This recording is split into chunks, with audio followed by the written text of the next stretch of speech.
Fay McGrew, Good Medicine for COVID Era.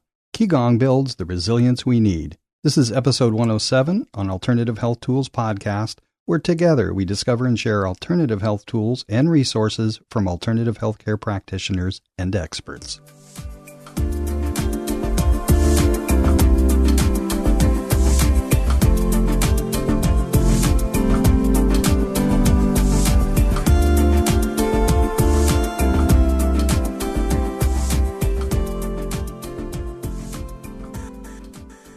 When the collective mind, body, and spirit are under siege by a microscopic virus, individuals are prone to fear, anxiety, and stress, all of which work to the virus's advantage by suppressing the immune system.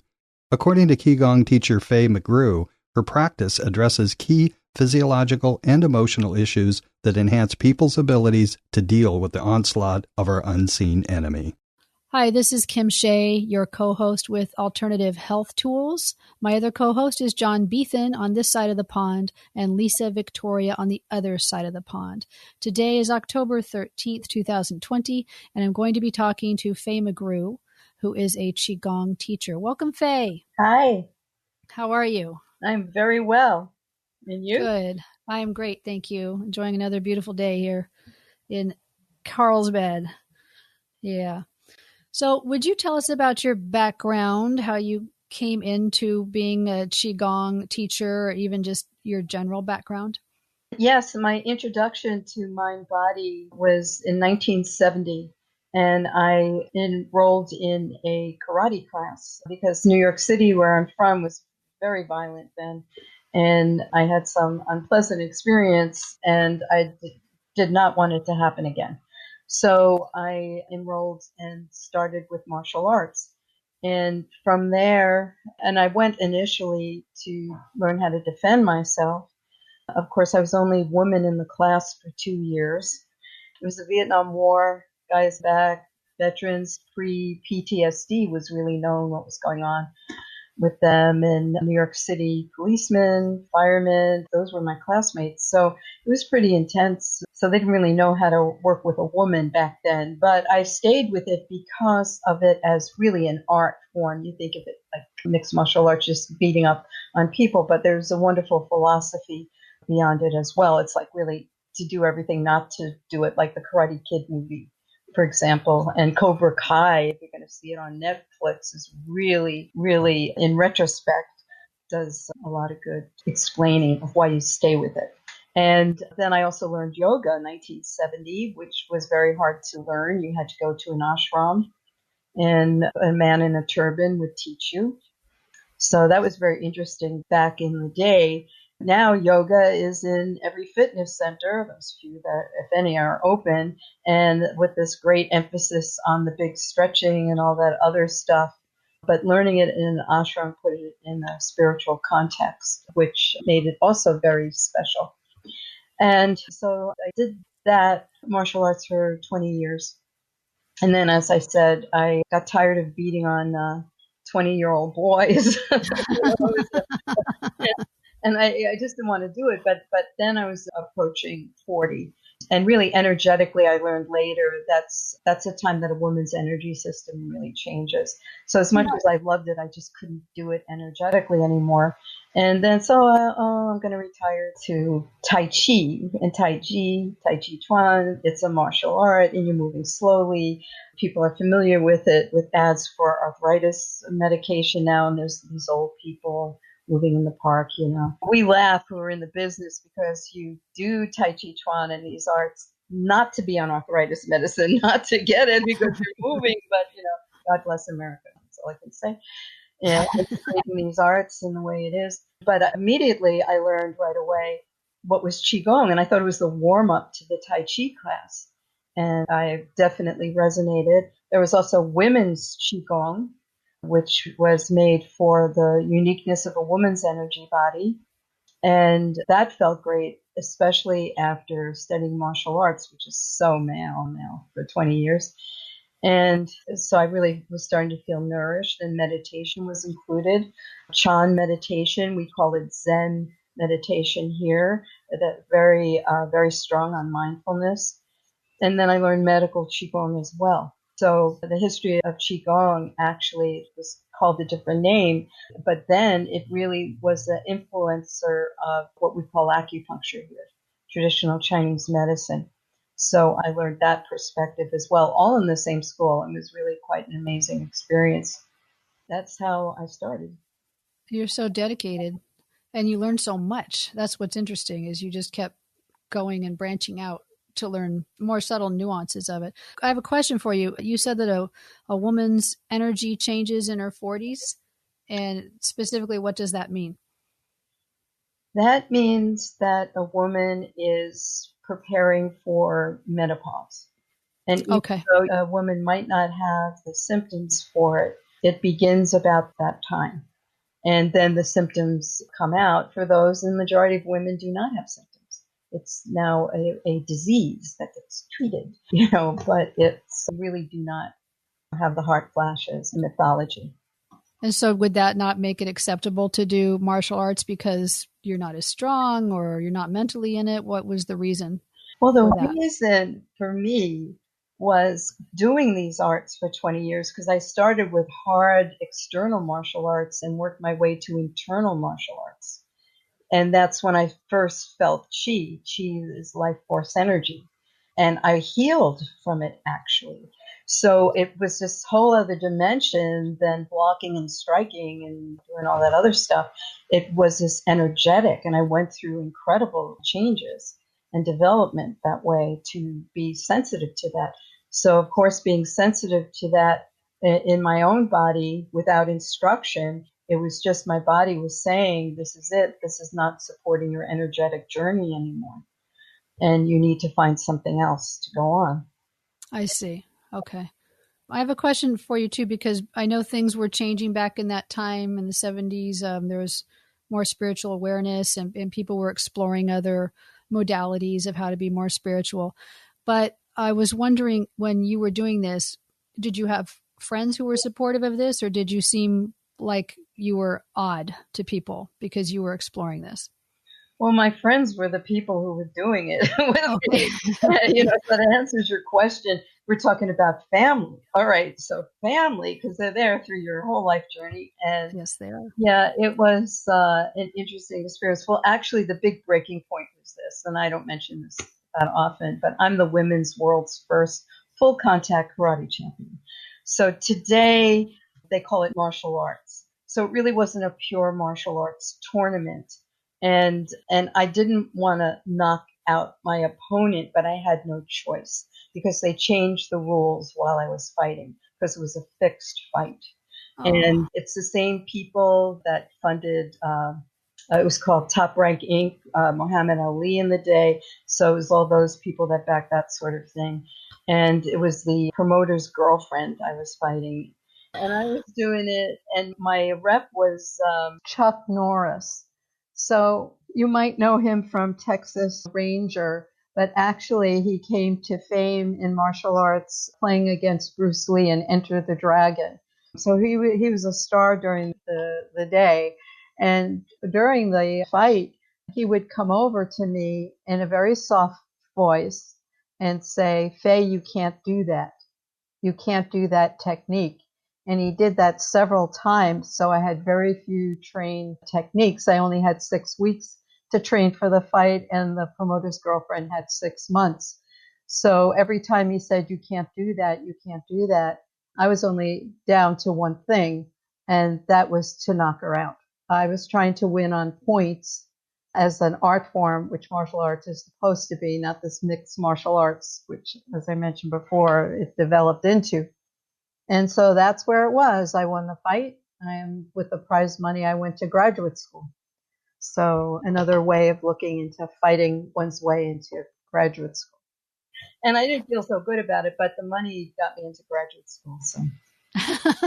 Okay, there was an end to the means there. So, yeah. Fighting my way into graduate school. Some people interpret that differently. That's my take. Literally. Yeah. Literally. Yep. Yeah. Okay, so how long have you been studying Qigong then? 30 years. 30 years. And how long have you been teaching it? 25. 25. Yeah. So there's an interest in it now. There seems to be an uptick in interest in Qigong right now. So I guess people need to understand it does take time to reach a place where you can really teach. Would you say that's true? Yeah, well, there's all different levels of teaching.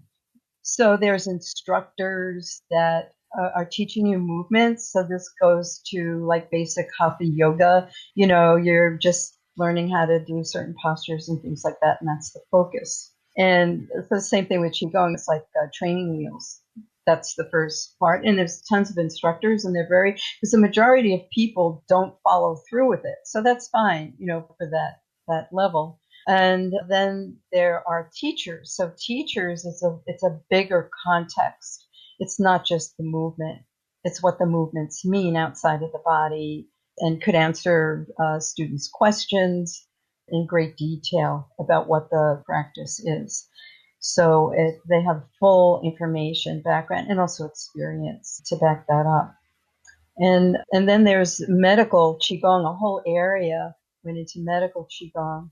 As I mentioned before, historically, traditional Chinese medicine was influenced by Qigong, and in the day it was called Yangshan practice. And Yangshan practice means nourishing life. So the movement part was called Da Yin, to extend the limbs to receive the energy. And so that was the movement part. You're not moving like for your workout, you're moving for energetic purposes. And meditation was a part of it. Dietetics, which means nutrition, what you eat, sleep patterns. And this was all in harmony with the rhythms of nature.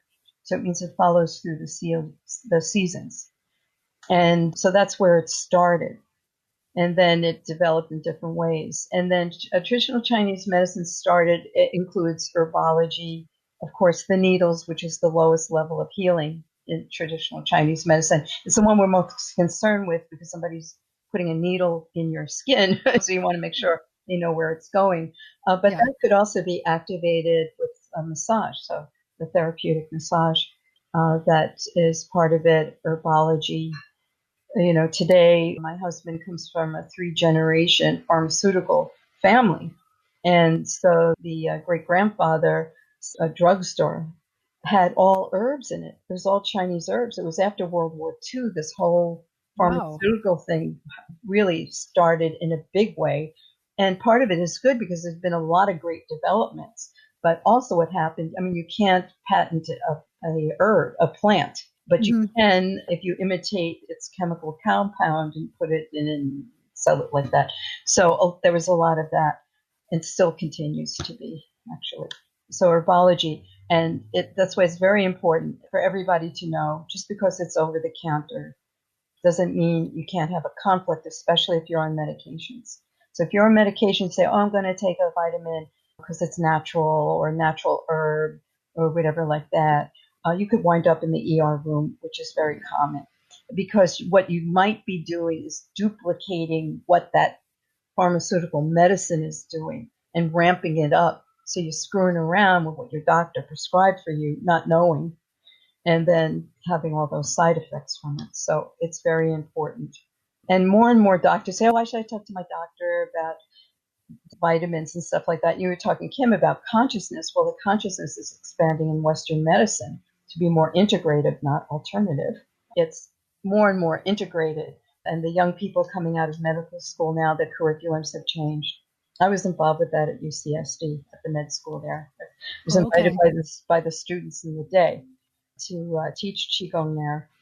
And then through their influence, their activism, the curriculum has changed. So now nutrition is an important part. UCSD in particular, that's University of California, San Diego, it's not in the local area, received $17 million grant to work on the science of food in terms of dietetics. And it's all from those students, who was a student group. And 2 of them are leading researchers now in these mind-body therapies, which we call biofield therapy. So that's how it can be measured, standard metrics, modern technology. This kind of research technology advances, the more it's understood about Qigong, yoga, meditation. Neuroscience loves to measure this stuff. And I've been a subject of several research studies because my Qi is very strong. So it helps them because the equipment is really clunky in the beginning. Take it from me. So, like, I'm in this pitch black, freezing room. And then the biophysicist tells me, Fay, right next to you is an ice chest. Can you go in there? Can you feel your way in there? Take the ice pack. All right, take it out and put it on the aperture of this equipment. That's how it was. Wow. Yeah. So now more and more, and actually one of the best things to happen is quantum physics being honored now, getting all those prizes for it.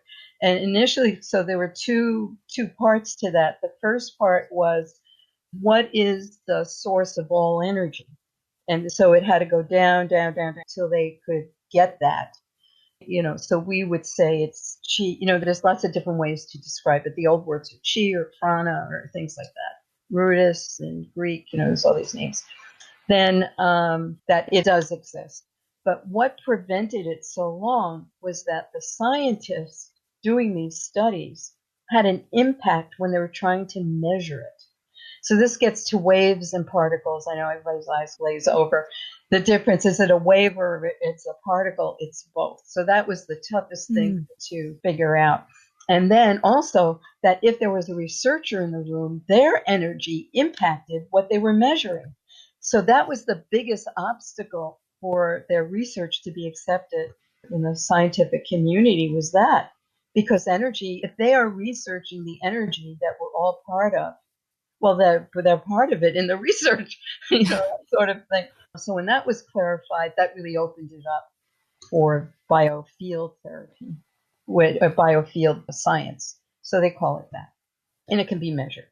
That's what's really cool, is that it can be measured. I was just reading about a study the other day. It's taking place at UC San Francisco, where they're looking at I don't know how you pronounce it, the telomeres. Yeah, telomeres. At the end of the DNA strands, and they're understanding how that affects aging depending upon the length of the telomeres. And so it's so great, because I think that's one of the biggest obstacles to all of these disciplines, practices, is that a lot of people feel like, well, it can't be measured.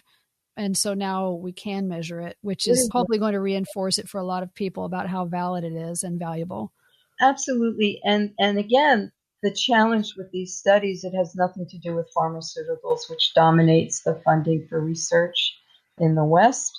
So that's why it's going to take a while. But that's true. There was one actually with that about Qigong, and it was a good study because they had a control group in it. I don't want to get into the weeds, but the science, you can research all you want. There are these blueprints you have to follow for it to be accepted and for the results of these studies to be published in the qualified journals. So there's a ton of, that's why with everyone, with anything with science, look, who's doing it? You really have to not say that they said this. Who did it? Like, you identified the university. So that's important. So that was a university study, blah, blah, blah, blah, blah. So this one did same thing, that doing Qigong extended the telomeres in the brain. This was for an aging study too. And they compared it to that, to walking and social engagement. So they were measuring all three and comparing them at once. And they really verified, people fill out questionnaires about their health. Well, they verified what they were saying about their health, in other words. So it's a really solid study. And so number one, of course, was the Qigong. Number two was social engagement. And what didn't even score was walking. Really? That's interesting. Yeah. That's great. That's really great. And actually, what I really like about it, especially, the topic of this is not aging, but for people who are aging, or for anyone who has any kind of a disability, you might take a look and say, well, I can't do yoga. I physically cannot do yoga, or I can't do Qigong or Tai Chi or anything like that. But there are things you can still do in your space and make a huge difference in the quality of your life. Yes. Just talking about everyone with any regarding challenges with the brain. And Qigong is very good for that, because Qigong is just not an exercise. Some people emphasize all that, but the mindfulness, like you said, the meditation is key. And the ultimate is to do it with your mind, not so much your body. And the body's second. So if you're coming in with any type of injury or recovery, it's, you don't have to do a perfect exercise. You can feel the intention of it and get the full benefit of it. because it's this an internal thing. So it develops the mind. That explains the extension of the telomeres. It's neurological. It's impacted neurological. And I have some experience working with veterans and with modern warfare injuries, which are traumatic brain injury and combat PTSD. And it's like a miracle for them how well they respond, because it's total. It's not just focusing on their health challenge. It's this total relaxation of the nervous system. And it helps their brain function, changes the chemistry in your brain, how you perceive pain. And that's been proven with certain forms of yoga as well. You keep doing this, and with melatonin, serotonin, the happy enzymes that are in your brain, you just feel better. Can't quite pinpoint it because it's holistic. Okay, so that's a key point, that it's holistic. That's the buzzword right there. And I took a class from you because you had it in your studio before the pandemic hit. And I took a class with you, and then my schedule changed and I wasn't able to continue on. But either we were heading into winter or we were heading into fall. And so you were talking about the changes in the way that the exercises were going to be done. I think you discussed sleep, food.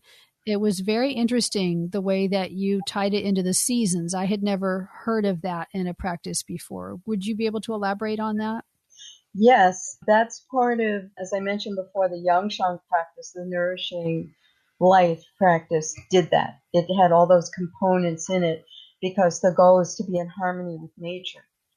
And that was back in agrarian days, no electricity, no clocks. Everybody was making their own food. I was talking about way back, but we were deeply in harmony with nature and learned from nature. Like, oh, the bears hibernate in winter. That's a good idea. I think we'll go in there and then we'll evolve. Our brains will evolve and, we'll get fire. And, it's that kind of thing. So it's a lot of observing of nature, which is great.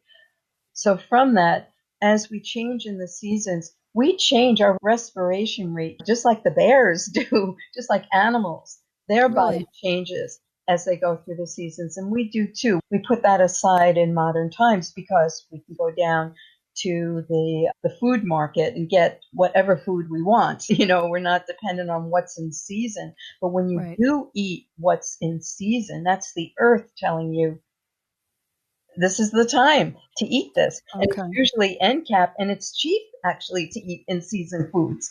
Mm-hmm. So that's another way to keep in touch with that. And it goes with the rhythms in your body.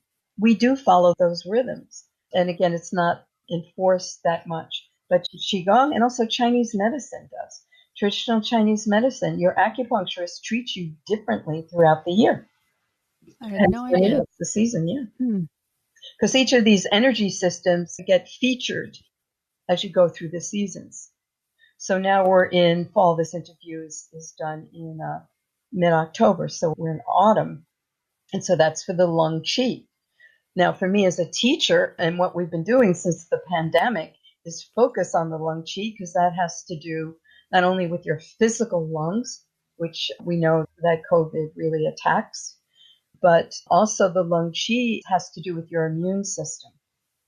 So your energetic immune system, which needs to be built up. So we focus quite a bit on that. And also we focus because the weather's changing. Even though it's hot, still autumn can get a very warm day, but the nights are getting cooler and getting colder, even though we're in lovely San Diego where it's so temperate all year long. But our friends, in northern climates, it's a big change. For us, it's subtle, but still a change. So we have to prepare for that. We have to remember to keep warm. And even though it's hot during the day, don't forget to keep warm, protect your neck. That's really important, the back of your neck.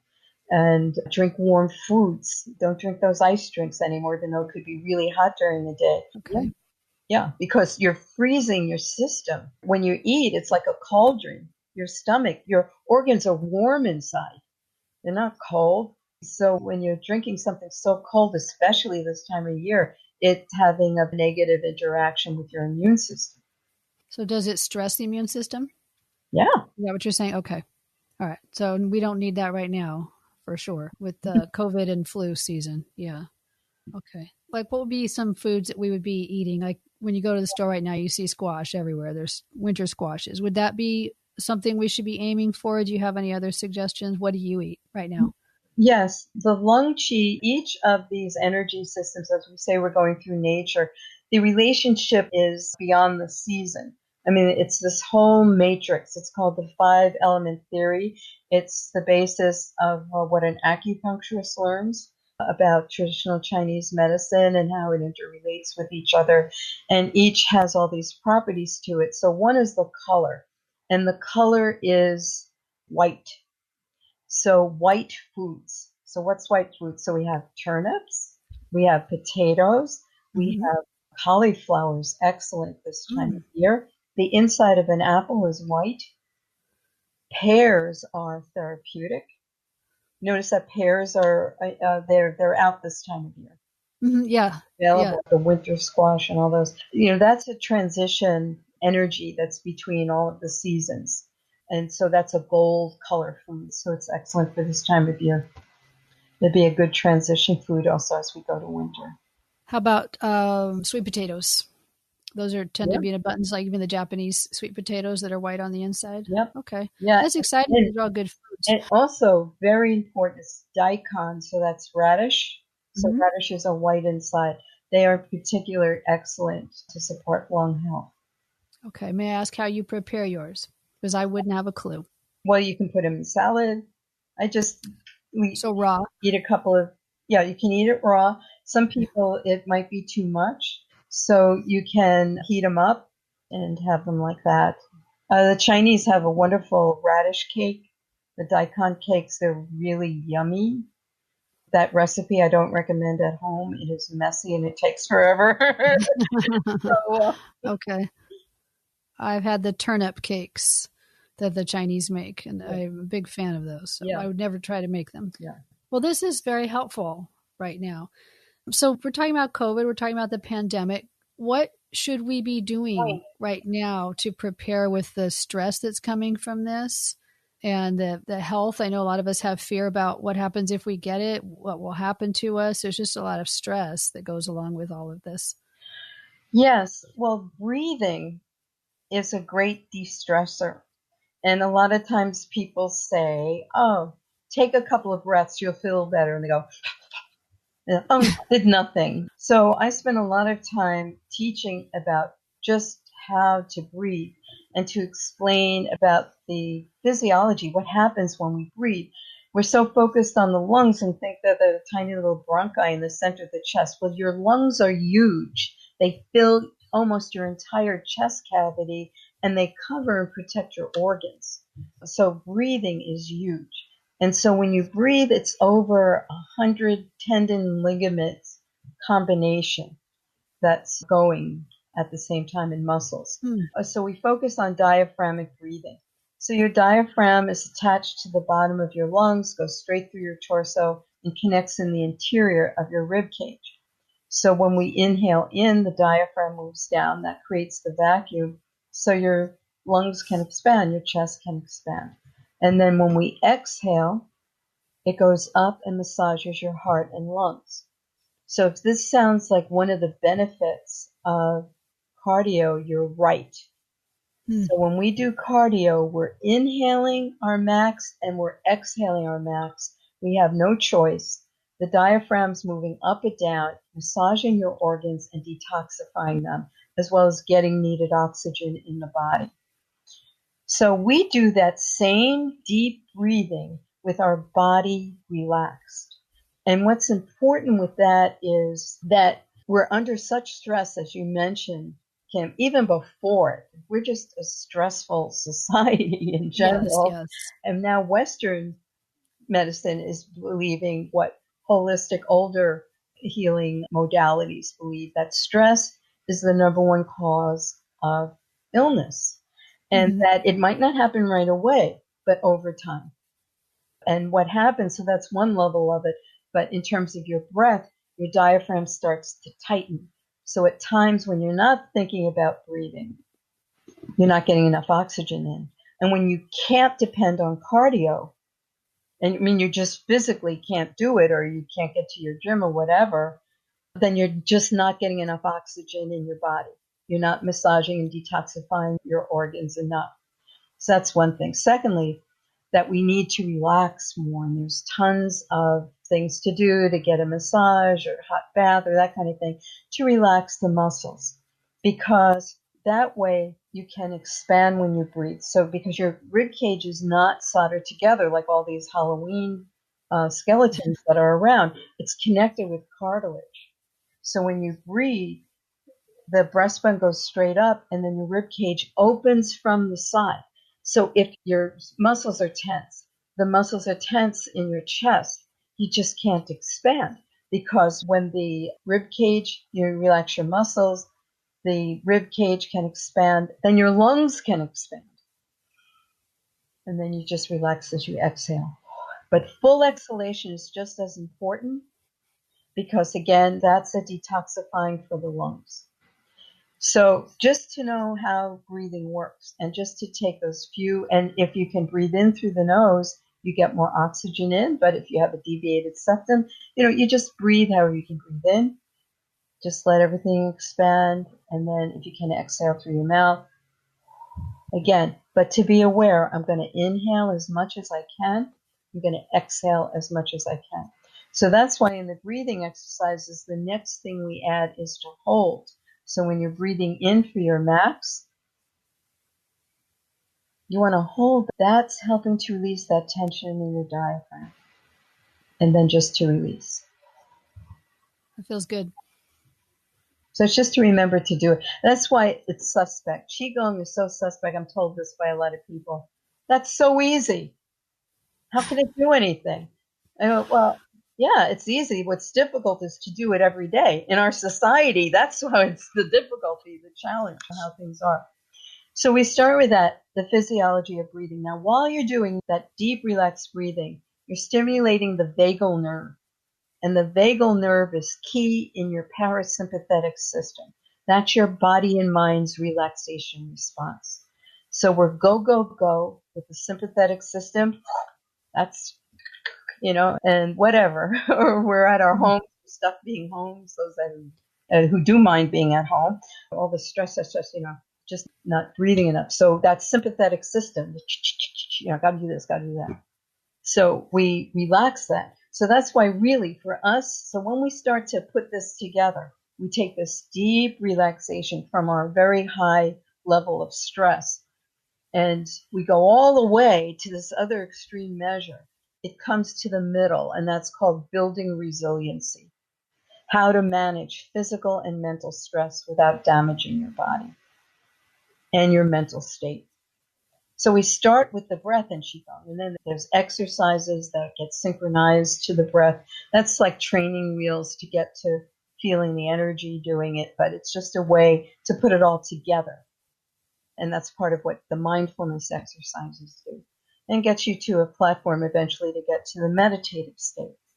But it all is like in pieces. It goes in a progression. So that's important. Breathing, it's really a huge skill to learn. So that's the number one thing, is for relaxing our lungs, getting enough oxygen in, expanding our diaphragm. And again, if we do get COVID, we know it hits the lungs. You have the physicality to help navigate through the experience with it. So that's why the young kids, they're a little bit more, doing cardio and stuff like that. So that's one of the reasons why when they get it, except those with certain conditions prior, but they can get through it because their internal body's in shape from all the cardio that they're doing. That's such a simple thing to do, and such a worthwhile thing to take just a few minutes a day. I'm sure you could aim for much more than that, but if you can fit it in, and we all have to breathe anyway, make some time to do this, and if it'll help take better care of your lungs, build up your resilience, that's wonderful. Right. And then we get to building up the immune chi. So there's lots of exercises for that. And so we stimulate acupuncture points when we do the exercises.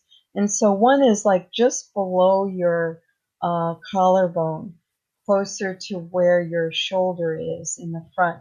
And there are important acupuncture points for the lungs, the lung chi. So we can just tap that. And we can do that with the breathing, same time. Deeply breathe in, deeply breathe out. So you're giving yourself a little acupressure treatment there while you do it. So all that together can help you. Don't forget to wiggle your feet if you're sitting down. Keep that circulation going in the lower part of your body. That's also helping for a lymphatic system, the backup system, to get rid of waste in the body. This is very important. So upper body, we tend to have more movement than the lower, especially sitting a lot. And I teach a whole series called Zoom Qigong, really from us being so stationary in front of these screens. So it's for the neck, but it's also for the eyes, because sitting in front of these screens so much is really very straining. It's to the health of the eyes, so we add exercises for that as well. Do you have any other exercises you could share with us? Yeah, the one that to do is for the La Chi, really to relax. So we're going to do that first, and then I'm going to add the next level. So where each of these energy systems relate, like I said, they're a big matrix of properties that they have. And so one of them is emotions. And when emotions get out of harmony with you, that damage your health and well-being. And then there's these virtues to think of that help you get back on track to modulate that negative emotion that it might bring to you. And then just to work on that. So it's like a survey of a lot of things. So how we're going to do that, this is called La Chi, pulling Chi. And actually, this is a very simple exercise to do, and it's representative of all the movement we do in Qigong. So there are more elaborate variations doing all different things, but it all comes down to opening to release and receive, and then gathering and ground deep inside. So with our shoulders relaxed, the palms are facing each other, and the fingertips are aligned with each other, the center of the palm. What's important is to relax the shoulders. We get into these patterns that we think we need our shoulders to move our arms, and we don't. Only with lifting weight and coming up. So that's why we get so tense in our shoulders. So this is a way to rethink how to move our arms when it doesn't involve weight. Okay. So we start between our shoulder blades in the back, mid-back, and we're thinking, oh, we're going to separate our shoulder blades there. So that's the thoracic area of the spine that gets very tense. So when we do that, when we relax in that area, you can actually physically feel your elbows coming out to the side. Mm-hmm. And that's where we continue, because that's what's going to lead the movement, your elbows, not your shoulders. So your shoulders are completely relaxed. We think we're separating between the shoulder blades.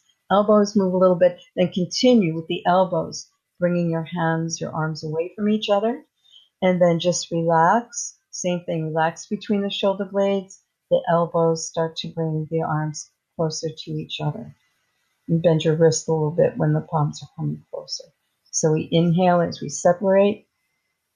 A deep breathing, diaphragm down, chest expands. And just relax as you exhale. The palms coming towards each other. Again, breathe in. Good. And relax. Good. One more time. Breathe in. And exhale and relax. Good. So now just continue that movement. You don't have to do that with the breath. So the breathing is a gateway to this awareness of Qi, because that's translated in three ways. So one is breath. Some people translate Qigong as breath work. Next is Qi, life force energy work. So when we talk about the Qi, the life force energy in our body. And then the third stage is the life force energy all around us. So that's the quantum energy, quantum physics view of things. And so they interchange, they go through each other. It depends where you are. The more you practice, the more this is more. And then we're going to go through our energy system very simply, and we're going to focus on emotions. And so the first one is anger. So that's the liver chi. So when it's out of balance, so there's two types of anger. There's anger that promotes something positive, like mothers against drunk driving. Mm-hmm. So that's one type of anger. We're talking about, or anger about current events. Okay. Yeah. There's a lot of that. And that's a lot of, yeah. Okay. Okay. But if it transcends to really malicious anger, but also anger against yourself, that's not good for your health. And especially now, this year through this pandemic, there's a lot of that. So we really have to modulate that for our health. And Western Med agrees with this too. Okay. Okay. And so how we're going to do that is to think of kindness and benevolence of others, all the beauty around. And also you're part of that, all the goodness that you participate with in the world. And you connect to when others respond as well with the same. And so that's what we focus on. So that's the liver chi energy. And then next we go to the heart chi. So the heart energy is more like our brain and our nervous system. So it has to do with communication. So like in the Asian countries are different. So in the West, we say to learn, you must have an open mind. Mm-hmm. In the East, they say to learn, one must have an open heart. I like that. So the heart center. So we know that. We see it in spiritual pictures from different religions and practices. That heart center is focused in that iconography. That is an energy center, and that's what you nourish, because that's the center of unconditional love, Okay. the big love. And so when it's in balance, it comes with overdoing, overthinking, excess, overstimulating, overworrying. It's just over the top. So the element associated with this is fire. So you don't want to burn your fire out. Definitely. You want it tempered. Okay, so that's we get back to resiliency. You want it centered. So because then we're just not going to feel the big love. It's going to interfere with compassion. Yeah. Okay. And next from there, we go from the heart chi to the transitional energy chi, as I mentioned to you. And so that has to do with digestion, but it's nourishment. It's all levels of nourishment for ourselves. And so if it's in balance, this one is anxiety, which is like chewing food that just, you just can't chew it enough. It's there, this big clump, and it blocks you. But when you can, so it's to offset that anxiety, chewing on the same thing, or rainwater systems, they put these clever little signs up. So one was, anxiety is a waste of a good imagination. And that's what anxiety is. You're just going over what if, and that's wasting a lot of energy, because what that energy system does is to bring you to clarity, because it's golden, the color, this golden light of clarity, and it's clarity of our life purpose, which is always a beacon in times of uncertainty. And we are in times of uncertainty. Mm-hmm. So when we have clarity of our life's purpose, we can still do that. We might need to do that in a different way, but it's not going to stop us, our life's purpose. It doesn't have to. Okay. So it's on that deep level. Then we go to the lung chi, which we were talking about before. Yeah. So the lung chi, as mentioned before, is our protective energy on many different levels. And so we focus on it for our immune system.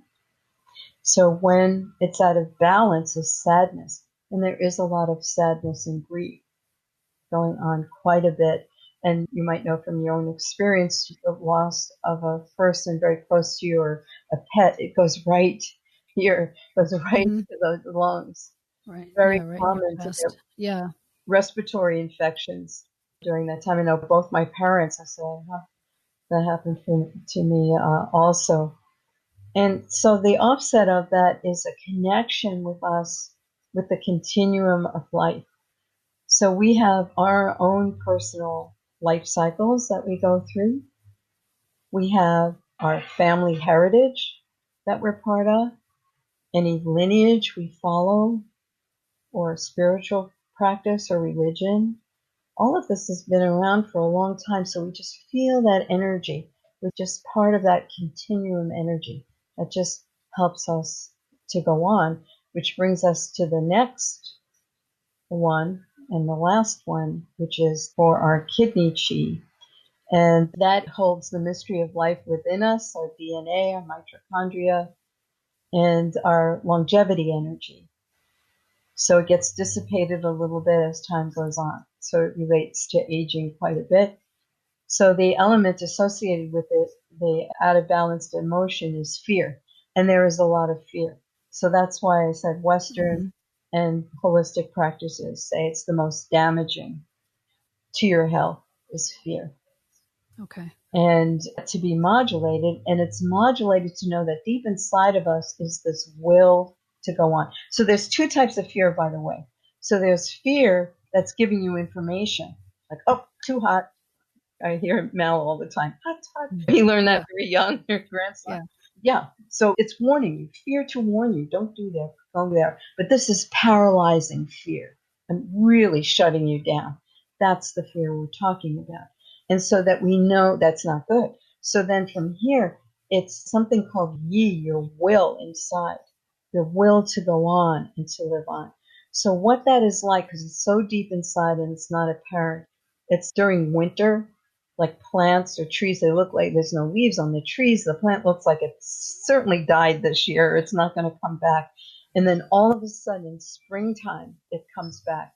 And that's because of that energy that is deep inside, your will to go on, the yi energy. And so that's what we want to cultivate. So that's just a small part of this matrix that we work on in Qigong. Let me ask you, because you have a beautiful studio. I've been to your studios, gorgeous studio. It feels very peaceful and lovely in there, and everybody who's in there just feels immediately relaxed when they walk in. But you can't do that right now, I'm presuming. So is there a way to take classes from you right now? Yes, I have Zoom classes, which has been absolutely wonderful because my students that moved away are back. So we have friends from the country. Nice. Wonderful. Yeah, and I teach 3 classes. I also teach in medical and hospitals and things like that, and that takes the end of my week. But the beginning of the week, I have some classes available one evening and 2 today on Tuesday. Yeah, so they're available, and they're also by donation. This is a public service to everyone. This is so important. This is so important with all the stress going on and with this pandemic without a cure. The vaccine's not ready yet. Not everybody is coherent on what to do regarding preventative measures, behavioral measures. So it's important to really take care of ourselves and to rest and to get some information to help and some little hand holding on that. So the classes are all by donation for that. That's so generous of you, and it's so nice just in a broader spiritual context that you're making it available to people. And if they can donate, obviously they should, because what you're doing is you're bringing basically a lifetime of your knowledge to help other people. And I know they'll feel very relaxed if they can take a class with you and spend a little bit of time with you. I feel relaxed just talking to you right now. I feel very calm. And I know there's a huge to-do list staring at me here, but I feel very, very relaxed right now. And I'm excited to have some of these exercises that I can do when I'm just sitting, just to take a few minutes and do them. But where can we find your information? Can we go to your website to find your information on your classes? My website is really out of date, but give it a try. It will give you how to get in contact with me. And I'm motivated now to update that. But yeah, it's Qigong with FayMcGrew.com. So that's QIGONGWITHFAYMCGREW.com. Okay. And if All I right. could name it, I would, but I don't have the time. Okay. We will put those in the show notes so that people can come find you and take a class with you and get a good understanding of how valuable this practice really is for everyone's health. I thank you so much for your time. Is there anything else that you need to add? No, just keep breathing. Okay. Keep centered, and thank you, and thank you for these very valuable podcasts, providing information from, which I would say, very important complementary therapies to our daily life and our self-care. We thank you for your time, all of you who come on here and want to talk to everybody and help everybody on this side of the pond and across the pond to live a more healthy lifestyle. So this has been Kim Shea for Alternative Health Tools, and we've been talking with Fay McGrew, Qigong teacher. Audio edits by Sin Collup. Episode notes by Dave Herndon. Mixed and mastered by John Beethan and produced by Heard Not Seen Media. ImaginePodcasting.com.